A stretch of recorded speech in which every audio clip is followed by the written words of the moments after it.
بسم الله الرحمن الرحيم وبه نستعين والصلاة والسلام على رسوله الكريم محمد وعلى آله وصحبه أجمعين ومن تبعهم بإحسان إلى يوم الدين وبعد.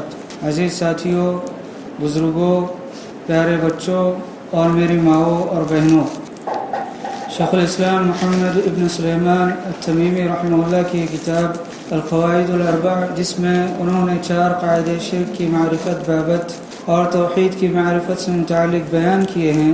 3 قاعدوں کا بیان گزر چکا اور ان کی تفصیل گزر چکی. 4تھے قاعدے کے تعلق سے شیخ الاسلام محمد ابن سلیمان التمیمی رحمہ اللہ نے اپنی اس کتاب کے اندر یا کتابچے کے اندر جو باتیں ذکر فرمائی ہے، ان باتوں کا خلاصہ یہ ہے کہ اللہ کے نبی علیہ الصلوۃ والسلام کے زمانے میں جو مشرکین تھے وہ توحید ربوبیت کو من جملہ مانا کرتے تھے اور اللہ رب العالمین کی عبادت میں دوسروں کو شریک کیا کرتے تھے. لیکن جب مشکلات آتی، پریشانیاں آتی، تو وہ صرف اور صرف اللہ رب العالمین ہی کو پکارا کرتے تھے. یہ اس لیے کیونکہ وہ یہ عقیدہ رکھتے تھے کہ اللہ رب العالمین ہی مشکلات سے ان کو نجات دلانے والا ہے. اس اعتبار سے اگر دیکھا جائے تو پہلے جو مشرکین تھے، جو اللہ کے نبی علیہ الصلوۃ والسلام کے زمانے میں تھے، وہ آج کے مشرکین سے بہتر ہیں. اس لیے کہ آج کے مشرکوں کا معاملہ یہ ہے کہ آج کے مشرک عام حالات میں بھی شرک کرتے ہیں اور مصیبتوں اور پریشانیوں میں بھی اللہ رب العالمین کو نہیں پکارتے، بلکہ اللہ رب العالمین کے اولیاء کو، اللہ رب العالمین کے ولیوں کو پکارتے ہیں.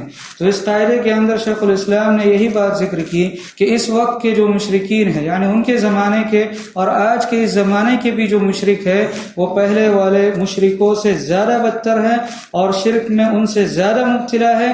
اس لیے کہ پہلے کے جو مشرک تھے وہ مصیبتوں میں اور پریشانیوں میں صرف اور صرف اللہ رب العالمین کو پکارا کرتے تھے. اس کی دلیل اللہ رب العالمین کا یہ فرمان ہے کہ فَإِذَا رَكِبُوا فِي الْفُلْكِ دَعَوُا اللَّهَ مُخْلِصِينَ لَهُ الدِّينَ. اللہ رب العالمین نے کفار مکہ کے تعلق سے ذکر کیا کہ جب یہ لوگ کشتی میں سوار ہو جایا کرتے تھے تو ایسی صورت میں صرف اور صرف اللہ رب العالمین ہی کو پکارا کرتے تھے. فَلَمَّا نَجَّاهُمْ إِلَى الْبَرِّ إِذَا هُمْ يُشْرِكُونَ. جب اللہ رب العالمین ان کو خشکی کی طرف لا دیتا تھا تو ایسی صورت میں پھر وہ شرک میں مبتلا ہو جایا کرتے تھے، پھر اللہ رب العالمین کی عبادت میں دوسروں کو شریک ٹھہرایا کرتے تھے. تو اس آیت کریمہ میں اللہ رب العالمین نے کافروں کے تعلق سے ذکر کیا کہ کفار جب کشتی پر سوار ہوتے اور ان کی کشتی ڈگمگاتی تو ایسی صورت میں وہ صرف اور صرف اللہ رب العالمین کو پکارتے.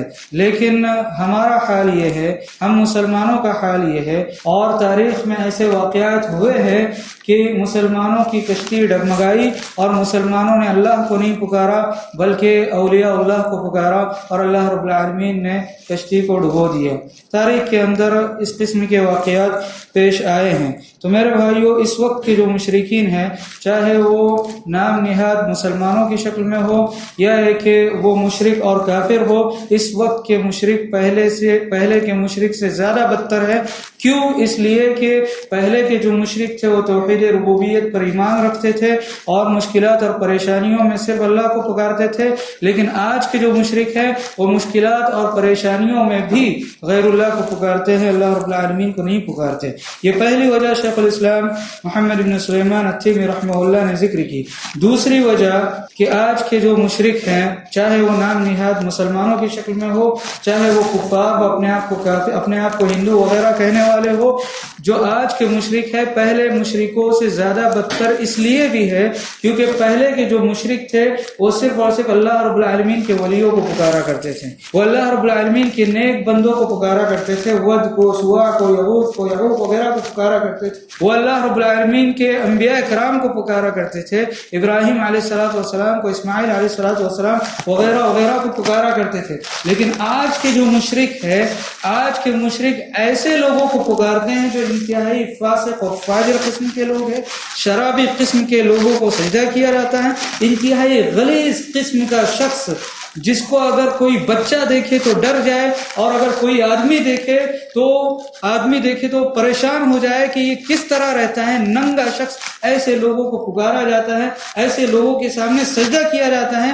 ہمارے بامبے کے اندر اس طرح کے آپ لوگ دیکھتے ہوں گے جن کے بارے میں لوگ یہ عقیدہ رکھتے ہیں کہ اللہ رب العالمین کے اولیاء، نعوذ باللہ، اللہ رب العالمین نے صفائی ستھرائی کا حکم دیا ہے، اور صفائی ستھرائی یہ آدھا ایمان ہے۔ اللہ کے نبی علیہ الصلوۃ والسلام نے فرمایا الطہور شطر الایمان، کہ صفائی ستھرائی آدھا ایمان ہے۔ اللہ رب العالمین کے اولیاء کون ہے، اللہ رب العالمین کے دوست، اللہ کے ولی کون ہے، اس کو اللہ رب العالمین نے قرآن کریم کے اندر بیان فرمایا کہ الذین آمنوا وکانوا یتقون، جو بھی اللہ رب العالمین پر ایمان رکھتا ہے، مکمل پکا یقین ٹھوس ایمان رکھتا ہے، اور جس کے دل کے اندر تقوی ہے، اللہ کی باتوں کو مانتا ہے، وہ اللہ رب العالمین کا ولی ہے، چاہے اس سے کرامت کا ظہور ہو یا کرامت کا ظہور نہ ہو۔ جو بھی مومن ہے اور متقی پرہیزگار ہے وہ انشاءاللہ تعالی قرآن کی اس آیت کے مطابق اللہ رب العالمین کا ولی ہے۔ لیکن لوگوں نے اور مسلمانوں نے ایسے لوگوں کو اللہ کا ولی بنایا جن کی نہ نماز کا کوئی ٹھکانہ ہے، نہ ان کا کوئی ٹھکانہ ہے، کوئی گھر ہے، بلکہ رستے پر گھومتے رہتے ہیں اور انتہائی گندے کپڑے میں اور انتہائی کیچڑ وغیرہ کے ساتھ لت پت ہوتے ہیں، اور ایسے لوگوں کے سامنے لوگ جاتے ہیں۔ باقاعدہ ہم نے اس کا مشاہدہ کیا ہے کہ ان لوگوں کے پاس جا کر ان کو سجدہ کرتے ہیں اور کہتے ہیں کہ بابا ہماری بیڑی پار کر دو۔ بیڑے ایسے پار ہوتے ہیں میرے بھائیوں، بیڑے ایسے پار ہوتے، بیڑے ایسے پار نہیں ہوتے۔ اگر بیڑا پار کرنا ہے، کامیاب ہونا ہے دنیا اور آخرت میں، تو محنت کرنی پڑے گی، اور یہ اصول اللہ رب العالمین نے قرآن کریم کے اندر دیا، اور اللہ کے نبی علیہ الصلوۃ والسلام نے صحابہ کرام کو یہی اصول سکھایا۔ ورنہ اللہ کے نبی علیہ الصلوۃ والسلام دعا کرتے، سارے صحابہ کرام رضوان اللہ علیہم اجمعین بغیر عمل کے اور بغیر قربانیوں کے جنت کے اندر داخل ہوتے۔ کیوں قربانیاں دی انصار صحابہ نے، کیوں قربانیاں دی مہاجرین نے؟ اللہ رب العالمین کی راہ میں اتنی زیادہ قربانیوں کی کوئی ضرورت نہیں تھی، اللہ رب العالمین کی راہ میں اتنا زیادہ عمل اور اتنی زیادہ عبادت کرنے کی تب کوئی ضرورت نہیں تھی اگر بیڑے ایسے ہی پار ہو جاتے۔ اللہ کے نبی علیہ الصلوۃ والسلام کے وہ صحابی، مجھے وہ واقعہ یاد آتا ہے، غالباً حضرت ربیعہ بن کعب الاسلمی رضی اللہ عنہ کا واقعہ ہے۔ یہ اللہ کے نبی علیہ الصلوۃ والسلام کے جلیل القدر صحابی ہے۔ انہوں نے سوچا کہ اللہ کے نبی علیہ الصلوۃ والسلام کی خدمت دن کے وقت لوگ کیا کرتے ہیں۔ عبداللہ بن مسعود رضی اللہ عنہ آپ کی جوتی لے کر آتے ہیں، ابو موسیٰ اشعری رضی اللہ عنہ آپ کی لاٹھی لیتے ہیں۔ غرض یہ کہ دن کے وقت لوگ آپ کی خدمت کرتے ہیں، لیکن جب آپ رات میں گھر کے اندر موجود ہوتے ہیں اور گھر کے باہر اگر آپ کو حاجت پیش آئے، کوئی ضرورت پیش آئے، تو وہاں پر خدمت کرنے والا کوئی موجود نہیں ہے۔ چنانچہ یہ سوچ لے کر اور یہ فکر لے کر ربیعہ بن کعب الاسلمی رضی اللہ عنہ اللہ کے نبی علیہ الصلوۃ والسلام کی چوکھٹ پر سونے لگے، آپ کے گھر کے دروازے پر سونے لگے، یہ سوچ کر اور یہ فکر لے کر کہ کبھی ہو سکتا ہے اللہ کے نبی علیہ الصلوۃ والسلام کو باہر قضاء حاجت وغیرہ کے لیے ضرورت پڑے گی، آپ نکلیں گے اور میں ان کی خدمت کروں گا۔ چنانچہ ایک مرتبہ اللہ کے نبی علیہ الصلوۃ والسلام باہر نکلے اور اپنے صحابی کو پایا، کہا کہ ربیعہ تم یہاں پر کیا کر رہے ہو؟ ربیعہ نے کہا کہ میں یہ فکر لے کر یہاں پر بیٹھا ہوں کہ ہو سکتا ہے کہ آپ کو کوئی ضرورت پیش آ جائے اور میں آپ کی خدمت کروں اور خدمت کر کے میں جنت کے اندر داخل ہو جاؤں، یہ ہے کہ جنت کا ثواب اور اس کا اجر پا لوں۔ تو اللہ کے نبی علیہ الصلوۃ والسلام نے کہا ٹھیک ہے۔ اللہ کے نبی علیہ الصلوۃ والسلام نے قضاء حاجت کی، اس کے بعد وضو کا پانی منگایا، پھر اللہ کے نبی علیہ الصلوۃ والسلام نے وضو کیا۔ وضو کرنے کے بعد اللہ کے نبی علیہ الصلوۃ والسلام نے حضرت ربیعہ سے کہا کہ جو مانگنا ہے مانگو، اس لیے کہ اللہ کے نبی علیہ الصلوۃ والسلام دعا کریں گے اور اللہ رب العالمین دعا کو قبول کرے گا۔ اللہ کے نبی علیہ الصلوۃ والسلام مستجاب الدعوہ میں سے، یعنی ایسے لوگوں میں سے تھے جن کی دعائیں اللہ رب العالمین رد نہیں کرتا۔ یہ اللہ کے نبی علیہ الصلوۃ والسلام کو خود معلوم تھا، اس لیے حضرت ربیعہ بن کعب سے کہا کہ جو مانگنا ہے وہ مانگو، میں اللہ رب العالمین سے دعا کروں گا، اللہ رب العالمین وہ چیز تم کو عطا کرے گا۔ ربیعہ بن کعب رضی اللہ عنہ نے کہا کہ مجھے آپ سوچنے کی مہلت دیجیے، اور یہ سوچتے رہے۔ سوچنے کے بعد انہوں نے دنیا کی کوئی چیز نہیں مانگی۔ صحابہ کرام رضوان اللہ علیہم اجمعین کا حال کیا تھا؟ انتہائی غریبی کی زندگی گزر کیا کرتے تھے، بسر کیا کرتے تھے۔ جنگ خیبر سے پہلے تک حالت ایسی تھی کہ 4 دن تک کچھ کھاتے نہیں تھے، پانی اور کھجوروں پر گزارا ہوا کرتا تھا۔ اس کے باوجود اس صحابی نے جب اللہ کے نبی علیہ الصلوۃ والسلام سے کسی چیز کا مطالبہ کیا تو کس چیز کا مطالبہ کیا؟ اللہ کے نبی علیہ الصلوۃ والسلام سے فرمایا کہ اسألک مرافقتک فی الجنہ، اے اللہ کے نبی علیہ الصلوۃ والسلام میں جنت میں آپ کا ساتھ چاہتا ہوں۔ دنیا کی حاجتیں ان کو لاحق تھی، لیکن اس کے باوجود انہوں نے مانگا سوچ سمجھ کر. تو کیا مانگا کہ میں جنت چاہتا ہوں اور جنت میں آپ کا ساتھ چاہتا ہوں. تو اللہ کے نبی علیہ الصلوۃ والسلام نے ان سے کیا کہا؟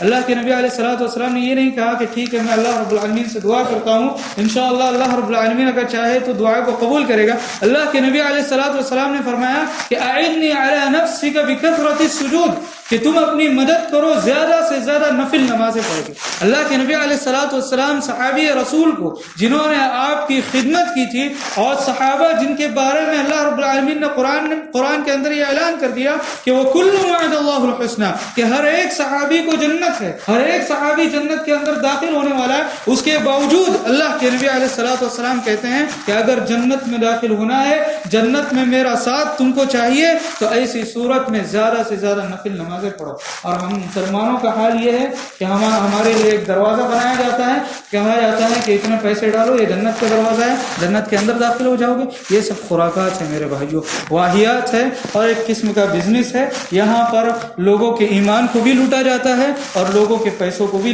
لوٹا جاتا ہے. جنت اتنی سستی نہیں ہے، جنت کے لیے محنت کرنی پڑتی ہے. اللہ رب العالمین نے ہم کو عبادت کے لیے اور اس کی توحید کے لیے پیدا کیا ہے. ضرورت اس بات کی ہے کہ ہم اس کو سمجھیں اور اللہ رب العالمین کی عبادت کریں، اور اللہ رب العالمین کی توحید کا اس دنیا کے اندر ڈنکا بجائے.